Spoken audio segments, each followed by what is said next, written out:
बिस्मिल्लाहिर्रहमानिर्रहीम। अस्सलाम वालेकुम नाजरीन, मैं हूँ मंसूर आज़म काजी। पाकिस्तान तहरीक इंसाफ शदीद अंदरूनी बहरान का शिकार है। बानी PTI की गिरफ्तारी के बाद पार्टी क़यादत बिखरती जा रही है, जबकि खैबर पख्तूनख्वा में वज़ीर आला अली अमीन गंडापुर की क़यादत में सूबाई हुकूमत को भी चैलेंजेस का सामना है। पार्टी के अंदर टिकटों की तकसीम, अंदरूनी ग्रुप बंदी और क़यादत के फैसलों पर इख्तलाफात बढ़ते जा रहे हैं। बानी से महदूद राब्ता, कानूनी मुकदमात और सियासी दबाव ने पाकिस्तान तहरीक इंसाफ को एक गैर यकीनी सूरत हाल से दो चार किया हुआ है। प्रोग्राम के पहले हिस्से में इस पर बात करेंगे और आई एम वेरी ग्रेटफुल, मुझे इस वक्त ज्वाइन किया है पाकिस्तान तहरीक इंसाफ के सीनियर रहनुमा शौकत यूसुफजई साहब ने। शौकत भाई, बहुत शुक्रिया आपके टाइम देने का। सबसे पहला जो इस वक्त सबसे इम्पॉर्टेंट सवाल आ रहा है, अली अमीन गंडापुर साहब वज़ीर आला खैबर पख्तूनख्वा की हुकूमत किस हद तक मुस्तहकम है KP के अंदर? ये कहा जा रहा है कि वहाँ पर जितनी ट्रांसफ़र पोस्टिंग्स हो रही हैं वो वफाक खुद कर रही है और उसके अंदर बाइंग जो है वज़ीर आला की वो नहीं है। क्या सूबाई हुकूमत को कोई ख़तरा लाहक तो नहीं इस वक्त नज़र आ रहा आपको? बिस्मिल्लाहिर्रहमानिर्रहीम, बहुत शुक्रिया। देखिए, एक प्रोपेगेंडा है जो वफाकी हुकूमत की तरफ से मुसलसल हो रहा है कि जी PTI में रिफ्ट है, हुकूमत कमज़ोर है। अली अमीन गंडापुर को इमरान खान का एतमाद हासिल है और वो पूरा तरीके से काम कर रहे हैं और उन्होंने वो काम किए हैं जो अभी तक पंजाब में भी यकीन नहीं हुए। लेकिन वहाँ पे चूँकि टिकटॉक ज़्यादा फेमस है और सोशल मीडिया को ज़्यादा एक्टिव किया गया है, यहाँ पे थोड़ा-सा ये है कि मीडिया के हवाले से कैंपेन जो है वो अभी तक लॉन्च नहीं की गई। लेकिन मैं जब देखता हूँ बहुत सारी ऐसी चीज़ें हैं। मैंने तो चैलेंज भी किया था पंजाब के मिनिस्टर्स को जो उस वक़्त कह रहे थे कि जी पंजाब में बहुत काम हो रहा है। तो मैंने कहा मैं आपको चैलेंज करता हूँ, आ जाएँ मेरे साथ, बैठ जाएँ, कौन-कौन सा काम आप कर रहे हैं? एक लैपटॉप तक़सीम कर रहे हैं, ये आपका बहुत बड़ा कारनामा है। तो लैपटॉप हम यहाँ से भी शुरू कर रहे हैं। बाकी आपकी क्या-क्या कारनामे हैं आपके? एक सेहत कार्ड के बराबर आप काम करके दिखाएँ। जो OPD भी फ्री कर दिया, पहले तो OPD नहीं था ना, इमरजेंसी में होता था जो बड़े-बड़े ऑपरेशन फ्री थे, अब तो सारा OPD फ्री हो गई है, मेडिसिन फ्री हो गई है। इतना ये तो दुनिया के किसी मुल्क में इस तरह नहीं है कि आप पेशेंट आए OPD में देखें, उसके टेस्ट भी फ्री हो, उसकी मेडिसिन भी फ्री हो, उसके इलाज भी फ्री हो। तो ये सिर्फ खैबर पख्तूनख्वा में हो रहा है। तो हमने अपने वसाइल अवाम के लिए रख दिए हैं और वहाँ पे जो है ना पंजाब में वो काम हो रहे हैं जिससे वो अपनी शोहरत हासिल कर सकते हैं। यहाँ पे सिर्फ तो पैसा आ रहा है, अवाम पे लग रहा है। दूसरा जो सबसे इम्पोर्टेंट चीज़ है वो ये कि आपकी जो बजट सोर्सिंग है वो देखें आप, इस वक्त 54% एक्स्ट्रा हमारा जो है ना सरप्लस बजट जा रहा है। तो ये फाइनेंशियल मैनेजमेंट भी की है इस सूबे ने। इसके बावजूद कि वफाक में हमारी मुखालिफ हुकूमतें, हमारे जो NFC के शेयर बनते हैं उसमें हमें वो शेयर नहीं मिल रहा। डिविजिबल पूल का देखें शेयर, तो वो भी हमें पूरी तरह नहीं मिल रहा, बर वक्त नहीं मिलता। इसके बावजूद कि हमारे जो फाटा है वो मर्ज हुआ है खैबर पख्तूनख्वा के अंदर, तो वही पुराने NFC के ऊपर हम चल रहे हैं। NFC अवार्ड नया नहीं हुआ है, एक्सपायर हो गया है पुराना, ठीक, लेकिन अब वो नहीं ला रहे हैं। लेकिन तो ये ठीक है, वफाक की तरफ वो भी हो रही है। बिल्कुल सही। अच्छा, इसमें अब दो तीन चीज़ें हैं जो कि बड़ी इंपॉर्टेंट। पहले मैं ज़रा स्पेसिफिकली PTI की बात कर लूँ। बानी की गैर मौजूदगी में पार्टी क़यादत कौन संभालेगा, ये एक बहुत बड़ा सवालिया निशान है। पहले कहा जाता था कि जी बुशरा बीबी करेंगी, उसके बाद उनकी बानी की बहनें करेंगी। अब कहा जा रहा है कि जी पिछले कुछ अरसे से हम देख रहे हैं बिल्कुल एक लीगल फ्रेटर्निटी ने मैनेज किया हुआ है। कल मैं देख रहा था शेर अफजल मरवत हर चैनल पर जाकर जो उनके ग्रीवेंसेस हैं वो सामने रख रही हैं। एक दफ़ा ज़रा समझा दें कि इन एब्सेंस ऑफ बानी PTI किस तरह पार्टी मैनेज हो रही है। देखिए, मैं अगेन ये कहना चाहता हूँ कि पार्टी के हिरार्की मौजूद है, उसका चेयरमैन मौजूद है, जनरल सेक्रेटरी मौजूद है, सूबों में तंजीमें मौजूद हैं। आई डोंट नो कि क्यों इस तरह की बातें की जा रही है कि जी इमरान खान नहीं होगा तो पार्टी कौन संभालेगा। ये क्या बात होगी? मुरूसी सियासत तो है नहीं खैबर पख्तूनख्वा में PTI के अंदर, तो क्यों ये बातें उठाई जा रही हैं कि जी अहलिया संभालेगी पार्टी को, बहनें संभालेंगी। देखिए, इस वक्त जो इमरान खान जेल में है, अगर उनकी अहलिया आवाज उठाती है तो इसका ये हरगिज़ मतलब नहीं है कि वो कोई पार्टी पे कब्जा करना चाहती है। या इसी तरह जो की बहनें अगर वो अपने भाई के लिए आवाज उठाना चाहती हैं, तो ये क्यों इस तरह तासुर दिया जा रहा है? क्या इससे पहले नवाज शरीफ के लिए कुलसुम नवाज नहीं निकली थी? ये तो एक वो है, हर एक की अपनी जिम्मेदारी होती है और जिम्मेदारी पूरी करते हैं। लेकिन बाकी जो पार्टी है उसकी तो हिरार्की मौजूद है और इंट्रा पार्टी इलेक्शन होते हैं, उसी के तहत ये सारा सेटअप बना हुआ है। तो कोई इख्तिलाफ भी नहीं है। अगर एक दो बंदे अगर इख्तिलाफ रखते हैं और वो सोशल मीडिया के ऊपर आते हैं तो वो वायलेशन कर रहे हैं डिसिप्लिनरी, और उनके खिलाफ एक्शन लिया गया है। इस पे ज्यादा मैं क्या बात करूंगा। अब शरफजल मरवत साहब मेरे दोस्त हैं, मेरे क्लास फेलो हैं, लेकिन उनके खिलाफ डिसिप्लिनरी एक्शन लिया जा चुका है। अब उसके बाद वो कुछ भी करे या कुछ भी कहे तो उसका ये मतलब हरगिज ना लिया जाए कि इससे पीटीआई कमजोर हो। क्यों कमजोर होगी? अगर कमजोर होने से पीटीआई डरती तो फिर उसको निकालती क्यों? वो हुकूमत एक अलग बात है, सही कह रहे ना हैं। अच्छा है ठीक। सोच सकती है, लेकिन डिसिप्लिनरी एक्शन लिया गया है। हिरार्की की अभी आप बात कर रहे हैं and I agree on that. हम लोग बिल्कुल तमाम जितने पीटीआई के लीडरशिप है उनके इंटरव्यूज भी कर रहे होते हैं, सब उनसे यही बात कर रहे होते हैं। लेकिन मसला ये है कि हुकूमत के बकौल तो जी पीटीआई का शराजा बिखर गया है हुकूमत के बकौल, और क्योंकि इनमें इख्तलाफ इस हद तक है। कल मैं बार बार वही कल की बात एग्जांपल दूंगा।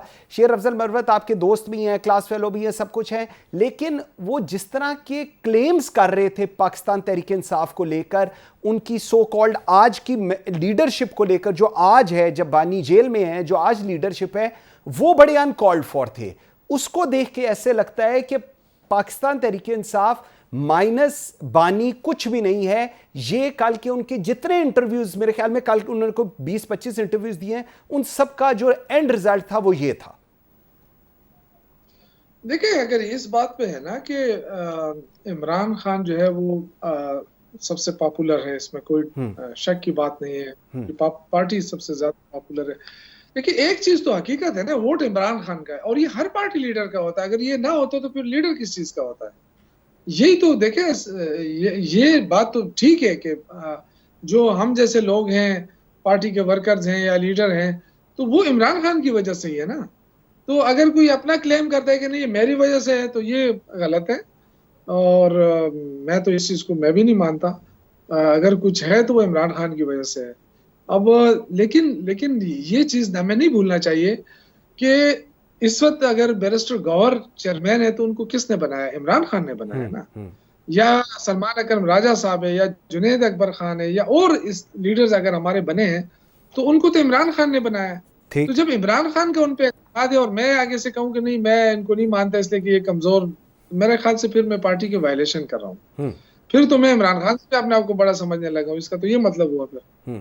तो मेरे ख्याल से खान साहब बेहतर समझते हैं। उन्होंने पूरी एक 35 साल की सियासत की है, उनको पता है कौन किस जगह पे अच्छी फील्डिंग कर सकता है, कौन अच्छा खेल सकता है। तो मेरे ख्याल से थोड़ा हाथ शरफ अफजल मरवत साहब को भी हौला रखना चाहिए। बिल्कुल सही है। अच्छा, जरा 2028 की थोड़ी आजकल वो दोबारा डिस्कशन शुरू हुई है कि जी इलेक्शंस और क्या होगा, पाकिस्तान तहरीक इंसाफ का मुस्तकबिल क्या होगा, जबकि वंस अगेन अगर बानी जेल में ही हैं, तो आप लोग क्या देखते हैं? क्या आप लोग इस सिचुएशन में, क्योंकि हुकूमत के बकौल तो अगली हुकूमत भी पाकिस्तान तहरीक इंसाफ केपी में भी शायद नहीं बना सके, ये अब ये कहा जा रहा है, क्योंकि वो कह रहे हैं जी परफॉर्मेंस बहुत बुरी है और माइनस बानी कोई चीज चल नहीं रही है, ना किसी के पास कमांड है ना कंट्रोल है केपी के अंदर। देखिए, 9 मई के बाद जिस तरीके से पीटीआई को मारा गया, क्रश करने की कोशिश की गई, उनके वर्करों के ऊपर जुल्म हुआ, ये सब अगर आप देख लें, इसके बावजूद 8 फरवरी को जब इलेक्शन हुआ हमारे पास कोई निशान नहीं था। लोग खुद आकर पूछ रहे थे कि पीटीआई का उम्मीदवार कौन सा है, उसका निशान क्या है, उन्होंने आके वोट दिया। आज सबसे बड़ी पार्टी तहरीक इंसाफ है कौमी असेंबली में, तो इससे बढ़कर और क्या हो सकता है?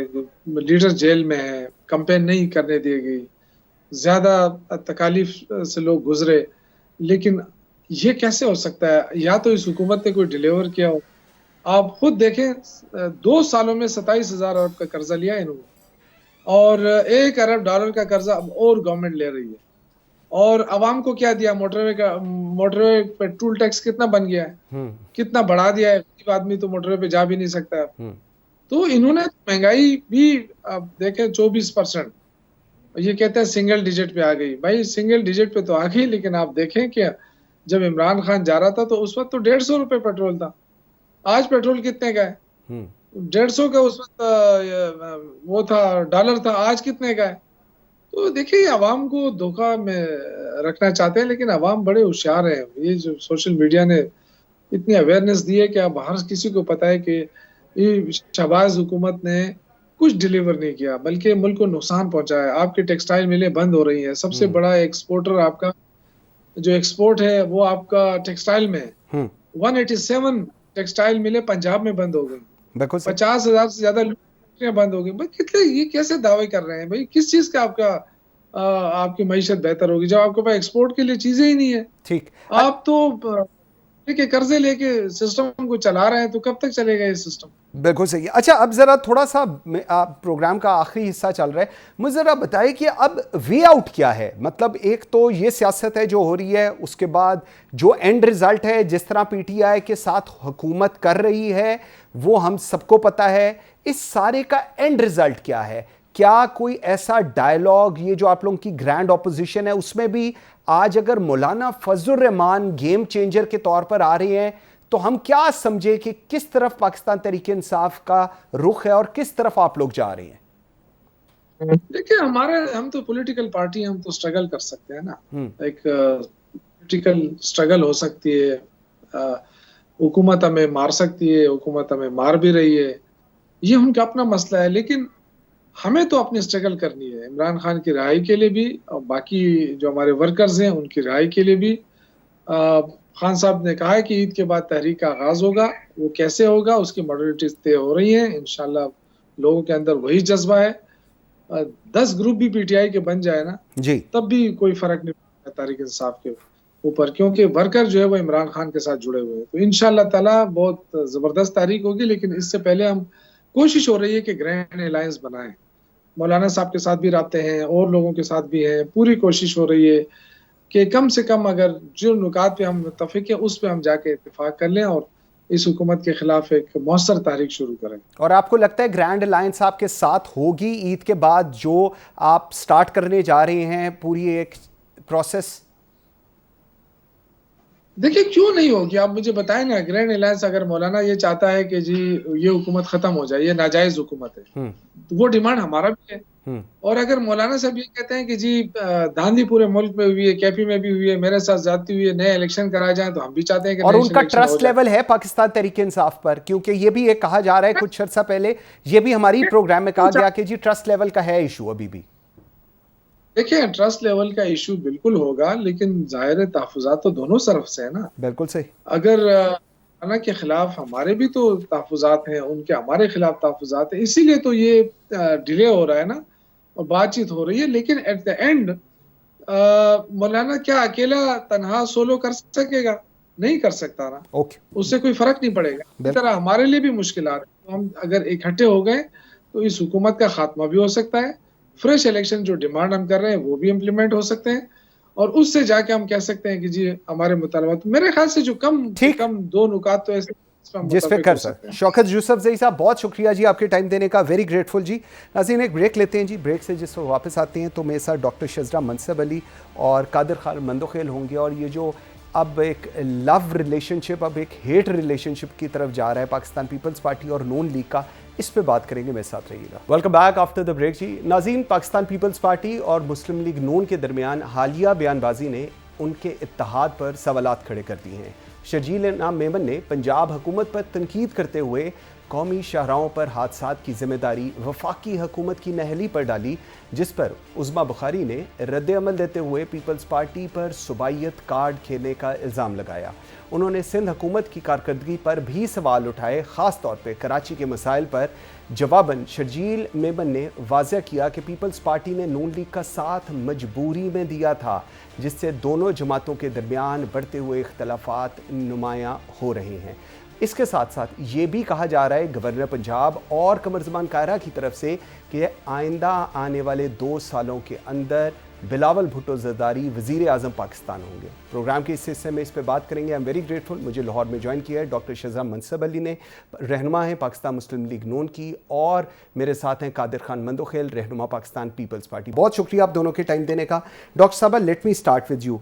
ये जो इख्तलाफात इस वक्त हम देखने में आ रहे हैं, पीपल्स पार्टी खुश नहीं आपसे स्पेसिफिकली अगर वफाक की बात की जाए तो? जी, बहुत शुक्रिया मंसूर आपका प्रोग्राम में बुलाने का। देखिए, हमने जिस वक्त हुकूमत संभाली, कोalition गवर्नमेंट हमने फॉर्म की। कोalition गवर्नमेंट एक मुश्किल ज़रूर होती है क्योंकि ज़ाहिर है 2 पार्टीज़ होती हैं, उनके अपने नज़रियात होते हैं, उनका अपना एक सोच होती है, उन्होंने मिलके जब चलना होता है तो उसके अंदर थोड़ी बहुत ऊंच नीच, थोड़े बहुत इख्तलाफात होते हैं। मैं समझती हूँ कि पीपल्स पार्टी एक बहुत एक्सपीरियंस्ड जमात है। इस तरह से हमारी जमात भी, हम we've seen all sorts of ups and downs. तो मैं समझती हूँ कि जो कोई इख्तलाफात आए हैं या जिस तरीके की बात हुई है, बेशक कि इसको आपस में बैठ के होना चाहिए था रादर देन ये कि मीडिया पे होती, लेकिन इसके बावजूद इन चीज़ों को हम हल कर लेंगे। वफाक जिस किस्म की इस वक्त परफॉर्मेंस कर रहा है तो सबके सामने है। आपने देखा रिसेंटली गैलप पोल आया, उसमें भी हमारे बाकी तमाम जितने भी इंडिकेटर्स आ रहे हैं पॉजिटिव आ रहे हैं, और हमने जितने भी स्टेप्स लिए हैं, बेशक के वो बहुत सख्त स्टेप्स थे, हमें मुश्किल फ़ैसले करने पड़े, अपनी सियासत को पीछे रखा, हमने रियासत की खातिर कुर्बानी दी, और उसके आज अल्हम्दुलिल्लाह हमें समरात मिल रहे हैं एक स्टेबल मईशत के तौर पे, मईशत की सूरत में। और इंशाल्लाह इससे आगे अब हम ग्रोथ की तरफ जाने के लिए बढ़ रहे हैं आगे। और ये सारी चीज़ें पीपल्स पार्टी में समझती हूँ कि इन चीज़ों को वो समझते हैं, वो देखते हैं, उन्होंने हमारा साथ दिया, हम उनके लिए बहुत उनके शुक्रगुजार भी हैं, और उन्होंने भी मुल्क की खातिर ज़ाहिर है ये सब कुछ किया है, और एक मैच्योर पार्टी है। तो इंशाल्लाह इन चीज़ों को बातचीत के साथ, अगर कोई ऐसे इख्तलाफात हैं तो मैं समझती हूँ वो हल हो जाएंगे। कादर भाई, आपने बात सुनी, लेकिन मुझे ज़रा थोड़ा सा समझाइएगा, ये जो पाकिस्तान पीपल्स पार्टी कह रही है कि हमने मजबूरी में PMLN का साथ दिया है और ये एक गैर फितरी इत्तेहाद है, ये कायरा साहब लास्ट मेरे प्रोग्राम में भी कह रहे थे, ये जो मजबूरी है और गैर फितरी जो इत्तेहाद है, ये आपको लगता है कि आइंदा चलेगा? क्योंकि गवर्नर पंजाब और कमर ज़मान कायरा साहब और बहुत सारे लोग कह रहे हैं कि जी अब अगले 2 साल के लिए वज़ीर आज़म बिलावल भुट्टो भी हो सकते हैं। देखिए, बिल्कुल आपने सही कहा कि गैर फितरी है, हमारे और उनके नज़रियात में, सोच में, प्लानिंग में, विजन में ज़मीन आसमान का फ़र्क है। मैं ये नहीं कहता हूँ कि इनकी बुरी है, मगर कम से कम हमारी उनसे अलग है। दूसरी बात ये कि आपको याद होगा 8 फरवरी के इलेक्शन में हमने PTI को सब ऑफर किए खुर्शीद शाह साहब के ज़रिए कि हम गैर मशरूत तौर पे आपको सपोर्ट करें, क्योंकि वो एक लार्जेस्ट पार्टी थी असम्बली में, चाहे आज़ादी क्यों ना हो। लेकिन जब उन्होंने इनकार कर दिए तो हमारे पास 2 ही रास्ते थे कि या तो हम किसी को सपोर्ट ना करते, अगर किसी को ना करते तो हुकूमत नहीं रहती, असम्बली नहीं रहती, और दूसरा हमारे पास ऑप्शन था नून लीग को सपोर्ट करना। अच्छा, अब पहले दिन से पिछले भी PDM की जो हुकूमत हमारी गुजरी है 16 महीने की, और मैं खुद उसका हिस्सा रहा हूँ, तो वो भी हमारा कोई कामयाब हुकूमत नहीं था। लेकिन चूंकि मजबूरी थी, इस तरह महंगाई और लॉ एंड ऑर्डर, और जिस तरह इमरान खान उनकी पार्टी ने जो मुल्क में एक इंतशार फैलाया था, तो उसको ख़त्म करने के लिए हमें मजबूरी में एक दूसरे का साथ देना पड़ा। लेकिन 8 फरवरी के इलेक्शन के बाद भी यही सूरत-हाल रही है। अगर हम ना सपोर्ट करते तो क्या होता? दोबारा इलेक्शन होता? क्या दोबारा इलेक्शन के लिए मुतमिल हो सकते थे पाकिस्तान? क्या इतने अखराजात हो सकते थे? क्या इनके ऊपर दोबारा इलेक्शन के ऊपर फिर PTI या कोई और जमात उस पर एतबार करती या एतराज़ ना करती? तो ये सारे सवालात हैं। लेकिन कादर भाई, मुझे छोटे में 1-2 मसले मैं आप बिल्कुल जवाब दें, लेकिन मुझे एक चीज़ ज़रा थोड़ी समझाइएगा। अगर PTI की वजह से ये एक इत्तेहाद बना है तो PTI तो आज भी उधर ही है। आप लोगों को लगता नहीं कि अगर आप लोगों का इत्तेहाद ख़त्म हो जाता है या कमज़ोर होता है तो उसका जो असर है, वो इम्पैक्ट जो है, वो पॉजिटिव इम्पैक्ट PTI की तरफ पड़ेगा, इंस्टेड कि आप लोग कमज़ोर होंगे, क्योंकि इत्तेहादी हैं और इत्तेहादी जो हुकूमतें हैं वो ऐसे ही चलती हैं। देखिए, पहले तो ये लफ्ज़ जो डॉक्टर साहबा ने भी इस्तेमाल की, कोलिशन या आप इत्यादि, न तो हम इत्यादि है न हम कोलिशन गवर्नमेंट है। हम एक सपोर्टिंग पार्टी ज़रूर है, हमने वोट किया तक सपोर्ट किए। देखिए, आप आईनी ओहदे को ना देखे, यकीनन हमने आईनी ओहदे लिए, आपका अगला सवाल होगा, लेकिन वो आईनी ओहदे किस काम के? उसके पास कोई इख्तियार ही नहीं है। अब आपको मैं मिसाल दूं कि जब पीका ऑर्डिनेंस पास हुआ, एक्ट असम्बली ने पास किया पंजाब असम्बली में, हमारे गवर्नर ने इसको मुस्तरद किया, तो वो गवर्नर साहब जब छुट्टी पे चले गए दुबई में, तो उन्होंने कायम मकाम गवर्नर स्पीकर से करा दिए। इतनी इख्तियारात है, आप अंदाजा लगा लें। और ये इख्तियारात सदर पाकिस्तान के पास है, और यकीनन सदर पाकिस्तान ने पिछली दौरे सदारत में खुद ये सारे इख्तियार जो है ना वो पार्लियामेंट को दिए थे। तो मैं ये समझ रहा हूँ कि हमारा इत्तेहाद या हमारी सपोर्टिंग, ये सारी चीजें, एक दो बातें मुझे करने दें। जब शुरू में ये हुकूमत बनी थी तो हमारे पंजाब की जहाँ MP मैंने है, उन्होंने एतराज उठाया कि हमें हमारे हल्कों में उन अफसरान को जो DC या SSP है उनको लगाया जो एंटी पीपल्स पार्टी है। ठीक, अभी हमारे उनके ऊपर मुज़ाकरात चल ही रहे थे, दोनों पार्टी का केस को किस तरह हल किया जाए। तो एकदम जो है ना ये 6 कैनाल का शोशा छोड़ दिया। अभी 6 कैनाल के ऊपर हम अभी शोर मचा ही रहे थे, तो जाके सिंध बलूचिस्तान के एक सी अथॉरिटी बनाए, जाके दोनों सूबों में हमारी हुकूमत है, हमसे मशवरत के बगैर। ये बात तो हम कर ही नहीं रहे हैं कि शहबाज शरीफ साहब पिकनिक मनाने कराची आते हैं और मेरे और शहबाज शरीफ साहब का हल्का एक है। इस मरतबा किसी और ने मुस्तफ़ा कमाल को जबरदस्ती बिठा लिया है, लेकिन शहबाज शरीफ साहब यहाँ आते हैं दौड़े दौड़े इलेक्शन के लिए, मगर 2 टके कराची को देने के लिए तैयार नहीं है। इवन कि मेरे और शहबाज शरीफ साहब के हल्के के लिए एक K5 मंसूबा बना था, उसके ऊपर एन टाइम पे शहबाज शरीफ साहब ने इनकार की, पैसे नहीं है। K4 मंसूबा जो 25 साल से इल्तबा का शिकार है, उसके लिए वो फाकी हुकूमत को हिस्सा देने को तैयार नहीं है। सिंध में जो सैलाब ज़रदाना है वो एक अलग इशू है। तो मैं ये सोच, हमारे ये जो इतराज़ात है NFC अवार्ड की हम कर रहे हैं, उसमें मुतालबा कर रहे हैं, हम ये कह रहे हैं कि हमारी ये जो मुतालबात है हमें बताया जाए कि अगर गलत है तो भी बताया जाए। अगर आप एक दिन रात गुजार रहे हैं तो मैं नहीं समझ रहा हूँ कि पीपल्स पार्टी ज्यादा देर चलेगी। और वैसे हमारी सेंट्रल एग्जीक्यूटिव कमेटी जो है ना वो उनमें पॉइंट आ गया जी, बिल्कुल उठा चुके हैं। डॉक्टर साहब पूरी चार्जशीट आपके ऊपर डाली है उन्होंने कहा जी आप लोग मतलब आईनी ओहदों को छोड़ दें, उनकी क्या है, गवर्नर साहब गए हैं तो पीछे से आपने अप्रूव करा लिए। वो कह रहे हैं ना हमारी मर्जी के आप बंदे लगाते हैं, ना पंजाब के अंदर जहाँ पर हमने काम करना है वो करते हैं। और सबसे ज़्यादा अभी लास्ट प्रोग्राम का मैं फिर रेफरेंस दे रहा हूँ, उन्होंने कहा कि जी हमने जितने लिस्टें कही हैं फेडरल गवर्नमेंट को कि ये लोग सिंध के अंदर लगाएं, आप लोग वो भी मानने को तैयार नहीं। और उन्होंने कहा हम इत्तेहादी कोई नहीं आपके, हम तो आपको बस सपोर्ट कर रहे हैं।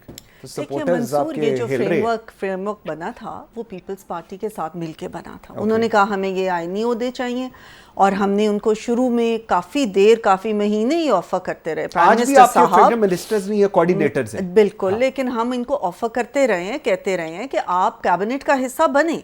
इनकी अपनी चॉइस थी कि इन्होंने कैबिनेट का हिस्सा बनना नहीं पसंद किया। बाकी अपने हल्के के मंदोखेल साहब ने चंद बातें बताई हैं। देखिए हल्कों के जो मसले मसाइल होते हैं उनको तो बैठ के हल किया जा सकता है। जहां आप लाजा पिच्चा की पंजाब में बात करते हैं, चीफ मिनिस्टर साहिबा का एक विजन था पंजाब को चलाने का। क्या वजह थी उसकी कि पाकिस्तान खुदा न खास्ता बिल्कुल डिफॉल्ट के दहाने पे आया हुआ था। हमारा तो विजन ये था पंजाब में भी और वफाक में भी कि सबसे पहले मईशत को हम एक संभाला दें, उसको हम स्टेबल करें। उसमें किसी किस्म की डिस्क्रिमिनेशन के बगैर चीफ मिनिस्टर साहिबा ने चला। अब ये नहीं है कह सकते कि अपनी पार्टी के लोगों को डिफरेंट तरीके से ट्रीट किया और पीपल्स पार्टी को डिफरेंट तरीके से। उन्होंने एक अक्रॉस द बोर्ड फैसला किया कि किसी किस्म की उन्होंने अपनी विजन के मुताबिक उन्होंने चलना है। कोई सियासी एज सच उन्होंने नहीं तानियातियाँ की। तो उसकी वजह से थोड़ा सा जाहिर है सबको थोड़ा सा फील हुआ, लेकिन दैट वाज अ विजन। और आप देख रहे हैं आज अल्हम्दुलिल्लाह कि पाकिस्तान के भी मईशत में बहाली आ चुकी है। और पंजाब में आप देखें कि खित्ते में चीफ मिनिस्टर साहिबा के जो इनिशिएटिव्स हैं वो पहुंच चुके हैं। और चाहे वो किसान हो, चाहे ख़वातीन हो, माजूर लोग हो, माइनॉरिटीज़ हो, कोई भी हो, स्टूडेंट्स हों, उसके बाद सेहत के हवाले से देखें, एजुकेशन के हवाले से देख लें, उन्होंने इतने इनिशिएटिव लिए हैं। साफ़ सुथरा पंजाब का इनिशिएटिव लिया, यानी कि आप अगर उनको गिनने लग जाएंगे तो आप हमारा ये प्रोग्राम उसमें ख़त्म हो जाएगा। इतनी मेहनत उन्होंने लेकिन जितने इनिशिएटिव्स एक और जगह बिल्कुल इनिशिएटिव्स ले रहे हैं, काम भी कर रहे हैं, लेकिन पॉइंट ये है कि पाकिस्तान पीपल्स पार्टी जो आपके इत्तेहादी है, पता नहीं मुझे अब क्या है, वो कह रहे हैं सपोर्ट कर रहे हैं, आप कोई इत्तेहादी नहीं है, जो आपको सपोर्ट कर रहे हैं वो कह रहे हैं कि जी आप उनके साथ बड़ी नाइंसाफ़ी कर रहे हैं। कराची के अंदर प्राइम मिनिस्टर जाते हैं, उन्होंने वो जुमला मैं नहीं रिपीट करना चाह रहा, उन्होंने कहा कि वो जाते हैं पता नहीं पिकनिक करने जाते हैं, लेकिन जब कोई चीज़ देने की बारी आती है सिंध को तो वो आप नहीं देते और बाद में आप कहते हैं ये लोग सिंध कार्ड खेल रहे हैं। ये क्यों है फिर? नहीं, ये मैं समझती हूँ कि ये चीज़ें अगेन मैं वही रिपीट करूँगी कि ये चीज़ें ऐसी हैं जिनको हल किया जा सकता है। प्राइम मिनिस्टर साहब का बेशक फोकस लाजा पिच्चा पे अब रहा है और उसकी हमें इस वक्त नज़र आ रही है। आप देखें ना, हमने जो है इन्फ्लेशन रेट कितना कम हो गया। पिछले 9 साल में सबसे कम इस वक्त 2.4 इन्फ्लेशन रेट है। उसके बाद पॉलिसी रेट कम किया, इन्वेस्टर कॉन्फिडेंस बढ़ा है, हम एफडीआई भी कोशिश करें, फॉरेन इन्वेस्टमेंट भी आए। फिर आप देखें कि जो रिमिटेंसेस हैं, रिकॉर्ड रिमिटेंसेस हमें आ रही हैं। ये सारी चीज़ें हमारी स्टेप्स की वजह से ही हुई हैं ना। ये सारी जो एक बहाली हुई है मईशत की, और अब हम कह रहे हैं कि हम ग्रोथ की तरफ जाएंगे। प्राइवेट पब्लिक पार्टनरशिप की हम कोशिश करें, हम ये कोशिश करें कि जॉब क्रिएशन हो। हमने कोई ऐसे झूठे वादे नहीं किए थे कि हमने 50 लाख घर बना देने, हमने 1 करोड़ नौकरियां देनी है, हमने जो प्राइम मिनिस्टर हाउस को हमने यूनिवर्सिटी बना देने, हमने जो है वो गाय बेच के और भैंसे बेच के हमने पता नहीं क्या क्या, हमने ऐसी कोई वादे नहीं किया। हमने कहा कि हमने मुल्क को डिफ़ॉल्ट से बचाना है। अल्हम्दुलिल्लाह आपके सामने वो परफॉर्मेंस है। हमने कहा कि हमने मुल्क की मईशत को स्टेबल करना है, वो आपके सामने है। हमने कहा कि हमने इसको आगे लेके जाना है अब ग्रोथ की तरफ, वो भी आप देख रहे हैं कि वो स्टेप्स ले रहे हैं। पूरे दुनिया से आप देखें कि इस वक्त वफूद आ रहे हैं हमारे मुल्क में, कितने सालों के बाद एससीओ कॉन्फ्रेंस हुई। तो ये सब कामयाबियां है ना, ये सब बता रही हैं कि वफाक में ये कामयाबियां अल्हम्दुलिल्लाह में। कादिर भाई, मुझे एक ब्रेक का कहा जा रहा है, लेकिन ब्रेक पे जाने से पहले मैं आपके लिए एक सवाल छोड़ के जा रहा हूं। वो कह रही है कि जी इकोनॉमिकली हम लोग बड़े स्ट्रांग हो रहे हैं, बाकी दुनिया पाकिस्तान की तरफ आ रही है, इन्वेस्टर कॉन्फिडेंस हमारे पास हो रहा है, और ये सब कुछ इसलिए हो रहा है कि जो स्टेप्स हम लोग ले रहे हैं वो बिल्कुल ठीक है। सो आप लोगों की नाराजगी या आप लोग खुश नहीं हैं, वो शायद कोई इतना रेलिवेंट नहीं है इस पूरे सिनेरियो में, क्योंकि तरक्की हो रही है। इस पर मैं आपसे जवाब लूंगा एक ब्रेक के बाद। नाज़िम मेरे साथ रहिएगा। Welcome back after the break जी। नाज़िम मेरे साथ हैं कादिर खान मंदोखिल और लाहौर स्टूडियो में डॉक्टर शजरा मनसब अली। कादिर भाई, जाते हुए आपके लिए सवाल छोड़ गया था, आप लोगों का जो गिले शिकवे हैं वो रेलिवेंट नहीं है इस पूरे सिनेरियो में, पंजाब में भी और वफाक में भी, क्योंकि तरक्की हो रही है और पाकिस्तान की तरफ लोग आ रहे हैं वापस। जनाब मंसूर काजी साहब, 1-2 जुमले में पिछले सेगमेंट में रह गए थे। जी जी। मैं अगर नहीं भी कहूंगा तो लोग हमसे सवाल करते हैं। अगर मैं मुल्तान की बात कर रहा हूं तो वहां सिर्फ मुल्तान को 2 मोटरवे लगते हैं। यहाँ पूरा सिंध में 1 मोटरवे नहीं है, पूरे बलूचिस्तान में 1 मोटरवे भी नहीं है। कराची में ग्रीन लाइन मुस्लिम लीग नून ने शुरू किए थे, वो अधूरा छोड़ गया, पीटीआई ने मुकम्मल किया। K4 K5 मनसूबा का आपने जो सवाल किए, इकोनॉमिकली ग्रोथ करे। आपके घर में छोटा भाई होगा, आई एम श्योर, आप छोटे भाई को रोजाना पैसे देते रहो, बोलो घर चलाते रहो, आराम से चलाएगा। घर कौन सा मसला है, उसकी जेब में पैसे हो तो वो राशन भी ले आएगा, दूध भी ले आएगा, बिजली गैस के बिल भी पे करते रहेंगे। आप जो पूरे दुनिया से 30,000 से ज्यादा आपने कर्जे लिए हैं और आप कहते हैं कि ये ग्रोथ हो रही है, इसको ग्रोथ को कर्जा थोड़ी कहेंगे। आप मेरे अकाउंट में 10 अरब जोड़ दे, मैं अरबपति थोड़ी हो जाऊंगा। सही। आप मुझे पैसे रोज देते रहेंगे, मैं थोड़ी वो कहूंगे। यही छोटे भाई का मिसाल दे रहे हैं कि वो बिजली का बिल, गैस का बिल। सवाल ये कि आप मुझे बता दे, हम एतराज करते थे, आपने 30,000 अरब से ज्यादा आप कर्जे ले चुके हो अभी तक। हम तो पीटीआई पे इल्जाम लगाते थे कि वो 26,000 अरब ले चुके हैं। तो भाई ये कर्जे लेके मुल्क चलाने का फार्मूला पुराना हो चुका है, कोई नया सोचा जाए। सिंध के, बलूचिस्तान के जो मसाइल है उनको हल किया जाए। खैबर पख्तूनख्वा में, वहां करम एजेंसी में या करम जिला में टैंकों और तोपों के साय में राशन दी जाती है और उसमें भी फायरिंग हो जाती है। आप मुझे यकीनन 18वीं तरमीम के तहत जो ना वो सूबाई हुकूमत की जिम्मेदारी है, मैं पीटीआई को जिम्मेदार ठहराता हूं, मगर वफाक भी तो फंड ले रहा है, वफाक भी तो टैक्स ले रहा है, वफाक भी तो 50% ज्यादा टैक्स अपने पास रख रहे हैं। तो वफाक का क्या किरदार है? खुद मुस्लिम लीग नून के लोग वहां मौजूद है। और एक और चीज है, जो 6 केनाल की मैंने बात की, 6 केनाल में मुस्लिम लीग नून का जो मरकजी नायब सदर है शाह मशाह साहब, उसने बाकायदा वज़ीर आज़म को खत लिखा कि सिंध पहले से बंजर है, खुदारा ये 6 नेरा न निकाला जाए। तो आप मुझे बता दो, जमीयत उलमा इस्लाम यानी पीपल्स पार्टी के अलावा तमाम पार्टियां सब एतराज उठा रही है और खुद मुस्लिम लीग नून उठा रही है। तो आप मुझे बता दो, अगर आप 2 सूबों के साथ या 3 सूबों के साथ सोतेलेपन का आप रवैया रखा होगा, हम आपको बड़ा भाई कहते हैं, तो बड़ा भाई का मतलब ये है कि चोटों के सर पे शफकत का हाथ रखे। लेकिन कादिर भाई देखिए मैं आपको एक चीज बताऊं, हमारी तरफ कुछ नहीं है। ठीक कादिर भाई, 2 चीजें, एक आप लोग कहते हैं सिंध हुकूमत और दूसरी बलूचिस्तान के अंदर। बलूचिस्तान के अंदर तो बराए नाम आपकी हुकूमत है, आपको भी पता है वजीर आला आखिरी मौके पे उनको कहा गया तो वजीर आला भाई किसको ज्वाइन करना, उन्होंने कहा जी पीपल्स पार्टी ज्वाइन कर लेते। तो उनका तो शिकवा मुझे नहीं समझ आता। अगर सिंध की हम बात करें प्रिसाइसली, सिंध के अंदर हुकूमत, वफाकी हुकूमत कहती है हम आप लोगों को शेयर्स देते हैं, लेकिन आप लोग उसको यूटिलाइज नहीं ठीक तरीके से करते। जो पर्पस है उनका जिस ऑब्जेक्टिव के लिए दिया जाता है वो आप लोग पूरा उसको नहीं ट्रांसलेट करते। इसलिए सिंध की आज भी ये हालत है, इसलिए मोटरवे भी इस हालत में है, और इसलिए आज तक ठीक नहीं हुआ। आपका इंटरनल मैकेनिज्म नहीं ठीक इस चीज को चलाने के लिए। देखिए, पहली बात तो ये कि बलूचिस्तान की आपने बात की है। बलूचिस्तान का वज़ीर आला, उनकी वालिदी मोहतरम भी पीपल्स पार्टी के थे, और उनको पीपल्स पार्टी के एमपीए ने वोट देके वज़ीर आला बनाया। तो ऐसा नहीं है, तो वो एमपीए किसके थे? यकीनन नून लीग भी हमारे साथ इत्यादि है, नून लीग ने भी दिए, पीपल्स पार्टी के एमपीए नहीं दिए, तो वो वज़ीर आला बना है, तो वो हमारे ही है, किसी और का नहीं। नंबर एक बात। दूसरी बात, आपने फंड की यूटिलाइज की बात की है।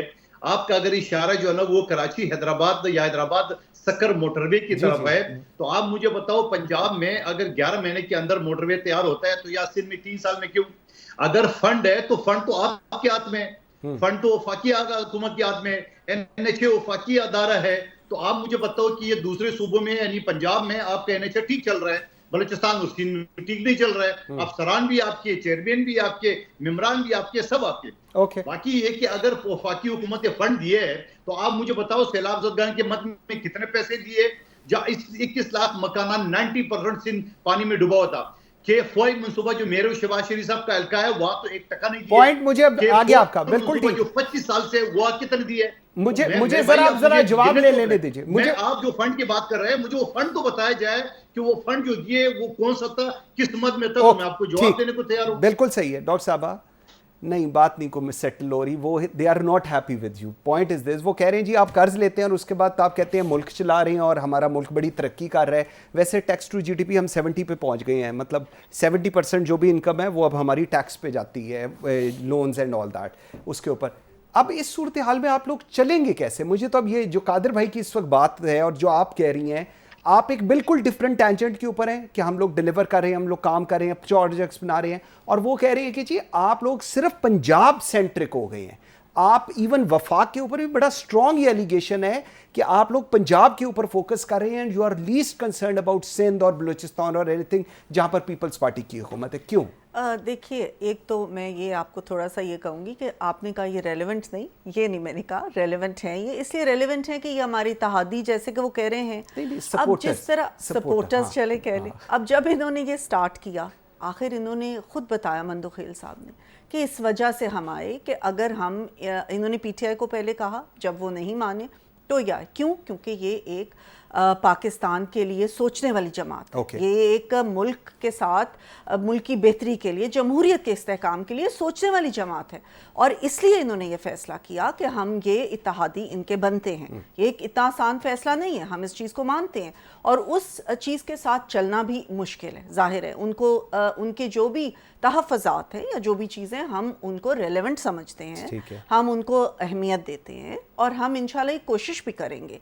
इसलिए कि हमने भी यही कहा, हमने भी यही किया। हमने भी अगर इस तरह की एक हुकूमत बनाई तो हमने भी अपनी सियासत को कुर्बान करके बनाई। हमें सख्त फैसले करने पड़े और उसका हमें एक वो आया भी, जिसके हमें कुछ नुकसान भी उठाना पड़ा। लेकिन अब आके जिस वक्त स्टेबिलिटी आ गई है, अब जबकि लोगों के, आवाम के घरों तक पहुंच रही है ये चीज़, उनकी ये सहूलतें, उनको ये चीज़ें पहुंच रही हैं। अभी इंशाल्लाह ताला रमज़ान आएगा, आप देखेंगे कि जिस तरह रमज़ान में एकदम कीमतें ऊपर जाती हैं, नहीं जाएंगी, पिछली दफ़ा भी नहीं गई। तो ये चीज़ें हैं जो लोगों तक पहुंच रही हैं। लोगों को पता चल रहा है कि हर हफ्ते अब कीमतें बढ़ नहीं रही जैसे एक ज़माने में हो गया था। आप एक महीने से अगले महीने जाओ तो वही कीमत होती है। लेकिन तो साथ कैसे चलेंगे? मुझे ये अब मैं आपको बताती हूँ। मेरे ख्याल में कि हम इस चीज़ को बैठ के, क्योंकि ये जमातें वो हैं जिनको पता है कि जमहूरियत के इस्तेहकाम के लिए बैठ के मुज़ाकरात करके आगे बढ़ना है। ये पीटीआई नहीं है जिससे कि निकल आना है। आपको लगता है एड्रेस हो जाएंगे? जी बिल्कुल होंगे, और होने भी चाहिए। मैं ये भी आपको कहूंगी कि ये ज़्यादा कंसर्न वफाक में, और लेकिन ये ज़रूर मैं आपको इसके साथ ज़रूर कहूंगी कि 18वीं तरमीम के बाद हर सूबे को एक उनका अपना बजट मिलता है। उस बजट के अंदर उन्होंने खुद फैसले करने होते हैं कि उन्होंने किस तरह चलना है। अब अगर पंजाब का बजट में हम इतने इनिशिएटिव्स देख रहे हैं तो एक हेल्दी कंपटीशन के हवाले से बाकी सूबों को भी उस चीज़ को करना चाहिए, अपना बजट इस्तेमाल करना चाहिए। लेकिन जहाँ तक वफाक का सवाल है, बिल्कुल हम इनकी बातों को एड्रेस भी करेंगे और इनके जो तहफ़्फ़ुज़ात हैं उनको दूर करने के doctor Shahza Mansab Ali, thank you very much जी। कादिर खान मंदोखिल, बहुत शुक्रिया जी आप दोनों के टाइम देने का। नाज़रीन, आज के लिए इतना ही। मुझे मंसूर आज़म काजी को दीजिए इजाज़त। अल्लाह हाफ़िज़।